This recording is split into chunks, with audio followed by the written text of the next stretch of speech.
El pequeño José Joaquín, hijo del capitán español Agustín Olmedo y de la criolla Ana María Maruri, nació apenas a un tiro de piedra de donde nos encontramos. La hacienda de la Virginia se constituyó en su paisaje inicial, que acogió sus correrías y poco a poco fue justamente el hogar de una mente que fue madurando hasta convertirse en una de las constructores de la patria ecuatoriana. Así, la primaria la hizo en el puerto, aunque a los 9 años es llevado a Quito para seguir sus estudios en el Convictorio San Fernando.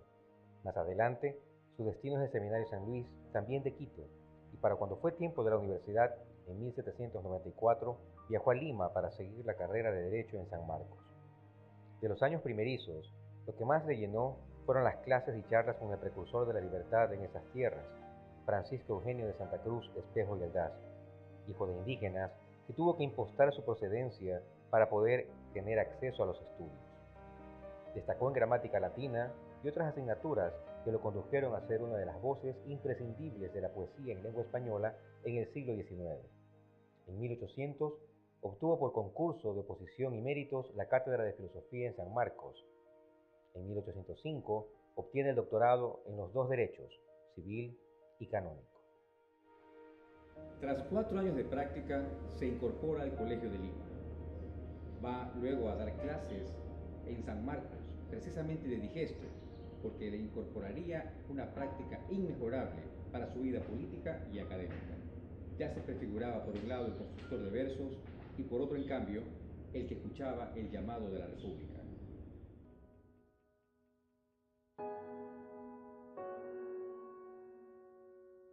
De esas fuentes vivenciales bebió precisamente quien se configura como una de las voces importantes en contra del abuso de los unos hacia los otros aquí, en las Indias Occidentales.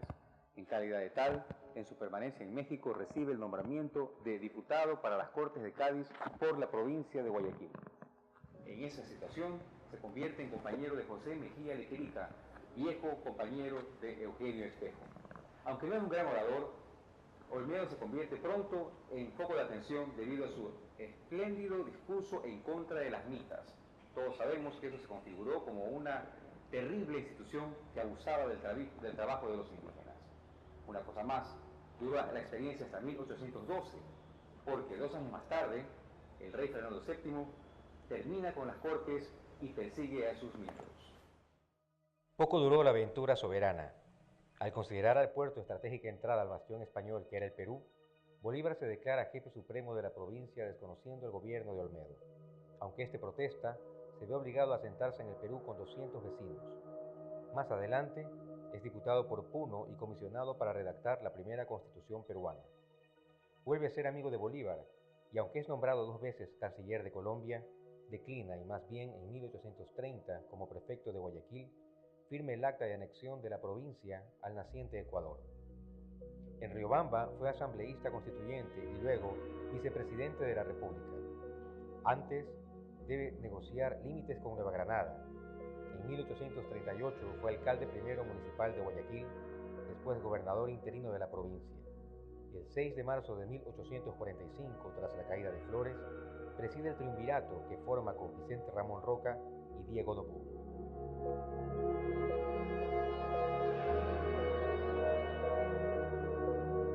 La pluma de Olmedo destaca bastante entre 2 escuelas literarias de Latinoamérica. Estamos hablando por un lado de la escuela neoclásica y por otro lado de la prerromántica. Desde muy temprano empieza sus composiciones, por ejemplo en 1802, cuando escribe Mi retrato, dedicado a su hermana Magdalena, que por ese entonces vivía en Guayaquil mientras él radicaba en Lima.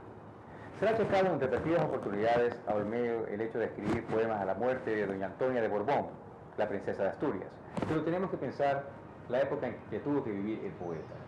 Además, para contento de todos, escribe también Alfabeto para un niño, que se ha convertido en un manual de educación para muchas generaciones en estas tierras del Ecuador. Y eres tu Dios, a quien podré quejarme, inebriado en tu gloria y poderío, ver el dolor que me devora impío, y una mirada de piedad negarme. Manda alzar otra vez por consolarme la grave losa del sepulcro frío, y restituye, oh Dios, al seno mío la hermana que has querido arrebatarme. Yo no te la pedí, que es por ventura crear para destruir placer divino, ¿O es de tanta virtud indigno el suelo? ¿O ya del todo absorto en tu luz pura, te es menos grato el incesante trino? Dime, ¿faltaba este ángel a tu cielo?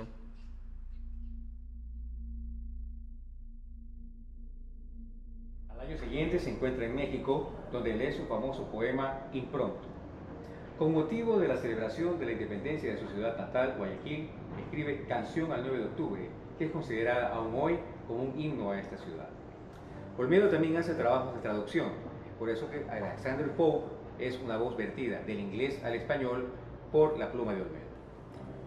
Conocido también es su labor épica cuando estamos hablando de la victoria de Junín o el canto a Bolívar, cuando sonaban las campanas de victoria luego de la conocida batalla. El trueno horrendo que en fragor revienta y sordo retumbando se dilata por la inflamada esfera, al Dios anuncia que en el cielo impera, y el rayo que en Junín rompe y ahuyenta la hispana muchedumbre, que más feroz que nunca amenazaba a sangre y fuego eterna servidumbre, y el canto de victoria que en incos mil discurre, ensordeciendo el hondo valle y enriscada cumbre, proclaman a Bolívar en la tierra árbitro de la paz y de la guerra. En 1835, luego de la Guerra Civil, decide escribir al general Flores, vencedor en Iñarica, un poema épico imprescindible en nuestra literatura. 2 años más tarde, escribe la canción al 10 de agosto, que como ha probado el padre Aurelio Espinosa Polit, es el antecedente de nuestro himno nacional del Ecuador. La figura de Olmedo es imprescindible para entender nuestra naciente literatura ecuatoriana. Su huella es definitivamente imborrable. Una institución se construye con la madera de las personas que la conforman. Aquella madera germina partiendo de su génesis, impulsándose hacia los tiempos futuros, que son los de la cosecha.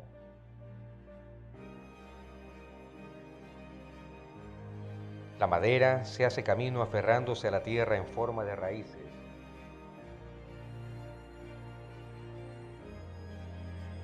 Y también se despliega hacia el firmamento, a lo más alto. Una institución es más que un individuo, es un equipo. Se labra día a día pensándose. Jornada a jornada, perfecciona los contenidos, destila las formas, ejecuta los acuerdos. Ahora que el país se mira en el espejo del mundo, las oportunidades están al alcance de tu mano.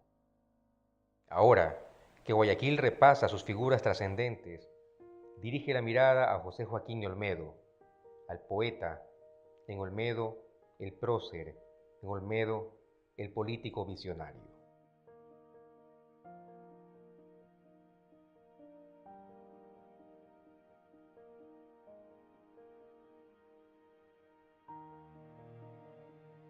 Algo de esa visión heredamos y la proyectamos en cada paso. Día a día crece la UTEC como crecen sus horizontes y expectativas. La UTEC vive no en los pasos individuales, sino en los colectivos.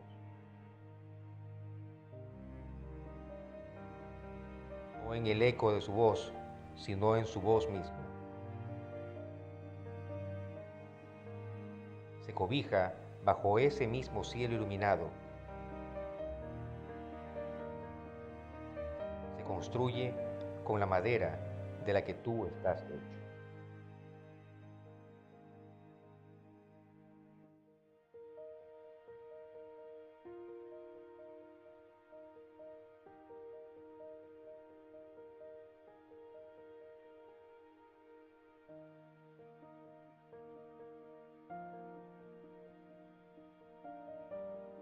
Evidentemente la universidad va a formar al ser humano de manera integral y va a fortalecer el enfoque que éste tenga en la ciudad, el país, la región en la que se encuentra. Al estar en un mundo globalizado, evidentemente se comparten las distintas actividades, fechas o conmemoraciones que se dan a través del mundo, y lo que se busca es que el estudiante aprenda de ellas y realce pues lo bueno que se hizo en aquel momento y le sirva para su vida también.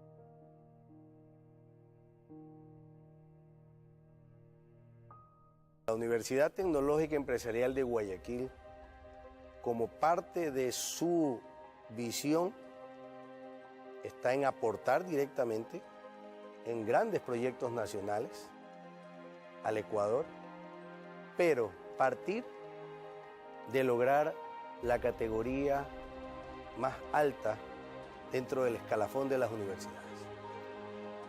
Este objetivo lo hemos cumplido hasta ahora, pero creemos que necesitamos seguir mejorando, y en ese afán de progreso y de desarrollo vamos a entregarle al país, a través de la ciudad de Guayaquil, una serie de proyectos y de propuestas que en el corto plazo y en el mediano plazo los beneficiarán positivamente para el logro de una mejor calidad de vida de los ecuatorianos.